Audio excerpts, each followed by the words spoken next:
I don't know about you, but I wasn't expecting this. Okay, I'll come on to that in a bit.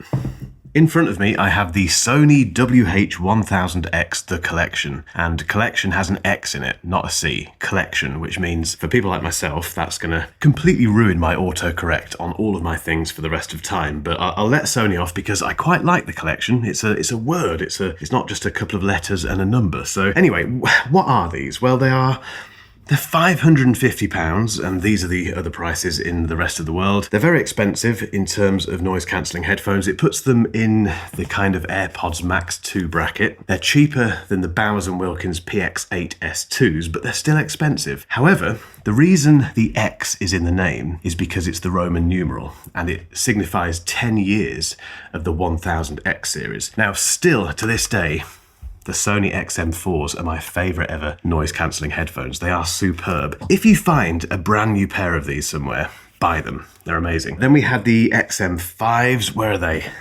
They weren't great, to be honest, but the Sony XM6 completely fixed all of that. These are utterly fantastic. I have the XM3s at home on my DJ gear. I'm a bit of a Sony XM fanboy, so to get these beautiful new and more expensive version, and to have had time to use them and evaluate them and try and figure out what they're about before they hit the market, I'm quite lucky really, aren't I? And equally, I've got lots of thoughts on these, and I'm sure you've got questions. You know, for instance, why should you go for those when these exist? These are a lot cheaper, an awful lot cheaper. And should you go for these or the AirPods Max, or should you spend a little bit more? You know, if you're spending over 500 quid, should you just think, let's go for the Bowers & Wilkins, even though they're even more expensive? Sony, you've got quite a lot of work on your hands here, but let's see how you've fared. Right, specs and pricing. These have 30mm bespoke drivers. They are the same size as the XM6 drivers, but they're completely different, completely new. They have LDAC support, obviously DSEE Ultimate, an in-app 10-band EQ, gaming EQ, 12 mics for ANC, 6 beamforming mics with AI for calls. They have a QN3 chip, which is the same chip in the XM6, but they also have an integrated processor V3, which is brand new. You don't get that in the XM6. They also don't have an IP rating, just like the XM6. They're a completely different design. They have different materials, which I'll come on to in a moment. And they have 24 hours of battery life, which is 6 hours less battery life than the Sony XM6. The reasons for that I'll come on to in a second. In fact, let's get to it now because it's to do with the design. Although this video isn't sponsored, we do have some fantastic brand partners who help me keep the lights on in this studio. One of those partners is Brain FM. Brain FM is basically an app for your iPhone or your Android device that pipes music into your head that can make you more productive. It's not guaranteed, obviously, but I can't work without it. And we've got a fantastic deal for you. Check that link down below. Sony's focused on two things with the ColleXion to make sure they come across as being premium. One of those things is audio, which I'll come on to in a second. The other thing is design, and the design is called Resonate. No idea what that means, but it has resulted in these. And they are lovely. They also look very different to the XM6, which they need to, given the price difference between these two. One of the biggest changes is that we have this metal here, and Sony talked a lot about this in the press conference. The Sony logo, for instance, is mirror polished against a sandblasted cutout, which is achieved through multi-step hand masking. So it's basically hand polished. Insane. And as a result, it looks very nice. It feels very good. The movement there is very pleasing. There's more cushioning all round compared to the XM6. The headband is wider. If I put them on my head, they're so comfortable. Quiet luxury is what Sony's going for here. And they are, quiet is a weird word for a pair of headphones, but I kind of get what they're saying. They just kind of meld onto your head and you forget they're there. Now the XM6 are very comfortable. Very light and very comfortable. But these are just a cut above. And if you're follically challenged like myself, two things, two good pieces of news. One of them is that the additional cushioning does help. And the second thing is that the ear cups are actually not quite as sticky outy, not as deep as the XM6, which means they don't stick out from your head quite as much. And if you don't have hair, that matters because you don't have hair to fill in the gap. You understand that if you are follically challenged. Now, there is one thing to bear in mind here. The reason these cups are thinner is because of this. It's kind of related to this, the case, and the fact that you can't fold these.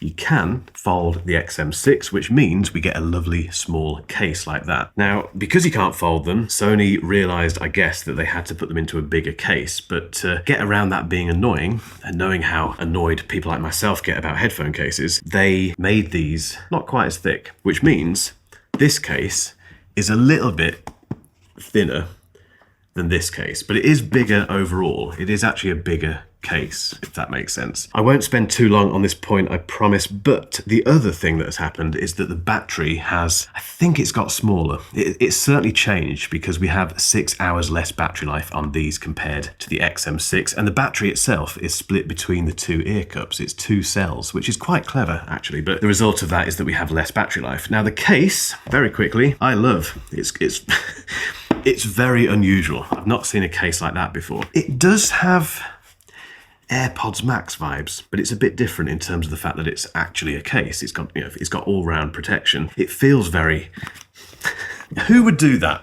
I don't know, but it's different. And also, thankfully, Sony has included the clasp, which came with the XM6 case. Fantastic stuff. I'm a big fan of that. But this design is a bit of a trade-off between comfort, portability, weight, and battery life. The battery life thing I don't think matters. I've used them for quite a while and they've been my daily headphones, and it doesn't really feel like they have less stamina than the XM6, so I don't think it matters. I think over 20 hours on a pair of headphones is absolutely fine. So design, I think they've nailed it. These do look and feel like an expensive pair of headphones because they are.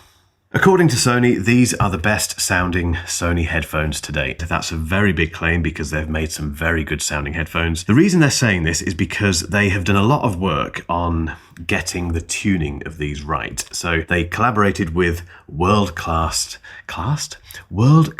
mastering engineers. One day I'll get all of my words out properly. And that involved going to these mastering engineers, giving them prototypes of these and saying, look, how do these sound? Those engineers would come back with feedback. That would go back to Sony. They'd do some tweaks, send them back again, and that loop would continue. The idea was to get to a point where these cans basically offer faithful reproduction, so just as the artist wanted you to hear the music, a wider soundstage with clearer separation of instruments and vocals, rich, smoother bass than the XM6, and they're using stuff like a low-phase noise crystal oscillator, that's very hard to say, low-phase noise crystal oscillator for timing accuracy, gold content solder, an optimized circuitry with special components. Basically, these include an awful lot of very high-end components and input from the world's best engineers. How do they sound?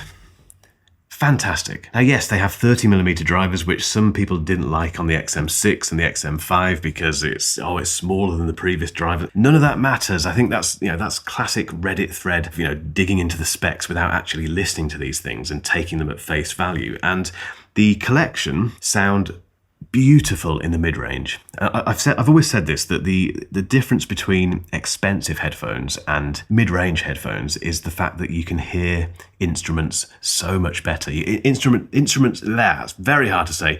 Instrument separation on a very nice pair of headphones is superb. So you can hear everything. You'll pick out things that you couldn't hear before on your favorite tracks. The bass response is so tight and controlled. It's full, it's rich, it's big, but it's not overpowering. The top end doesn't get on your nerves. It's not piercing, and the balance across all of that is just wonderful. And all of that comes from me testing these on an iPhone with AAC, not even LDAC. LDAC is the higher res codec that the ColleXion and in fact all Sony headphones, or most Sony headphones can use. You need an LDAC compatible dongle or an Android phone to get that, and they open up even more with LDAC. It's superb. I'm not an audiophile, and I don't go into really detailed testing when it comes to the sound, but they do sound better than the XM6. I'll come on to more of that comparison in a second, but first,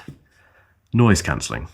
If you weren't aware, on headphones like these, the driver does both the ANC, the active noise cancelling, and the audio, which is quite a big ask because if the manufacturer decides to focus more on one of those elements, the other one might be a little bit worse. So if audio is the focus, like it is on these, the ANC may not be quite as good. Now, Bowers & Wilkins are a great example of a brand who does this, and they're very upfront about it. You know, they make it clear that for them, audio is the most important thing, which is why their headphones sound so lovely, and the ANC isn't quite as good as the likes of Sony. Sony have always been kind of in the middle, because ANC for them is very important, as is audio. So we've got this nice balance between the two, but they don't always sound as good as the Bowers & Wilkins of the world. This is a departure for Sony because clearly the audio is the most important thing. To make these a premium pair of headphones, apart from the design, they have to sound fantastic. The result of that, even though these have pretty much identical hardware to these in terms of ANC, is that the noise cancelling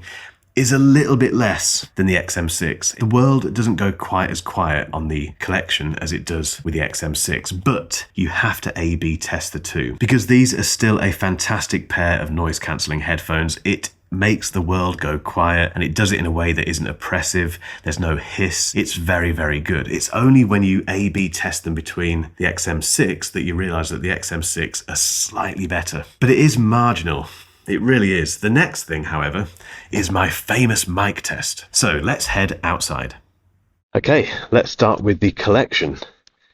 My normal test, walking down a street with, well, this time, no cars passing, but a little bit of wind hitting the ear cups. There's a car coming now, which is useful. In theory, these should sound identical to the XM6 because they have the same mics and most of the same hardware. So this will be an interesting test. There we go, car going past. What I didn't talk about in the studio was the transparency mode, which is when you can hear the outside world and your own voice. It's pretty good. But again, it's pretty good on the XM6 as well. So let's switch to those. And this is the XM6. Now immediately, the transparency mode doesn't feel quite as good. It feels a little bit more muffled. Like my voice is a bit more muffled. Car going past now.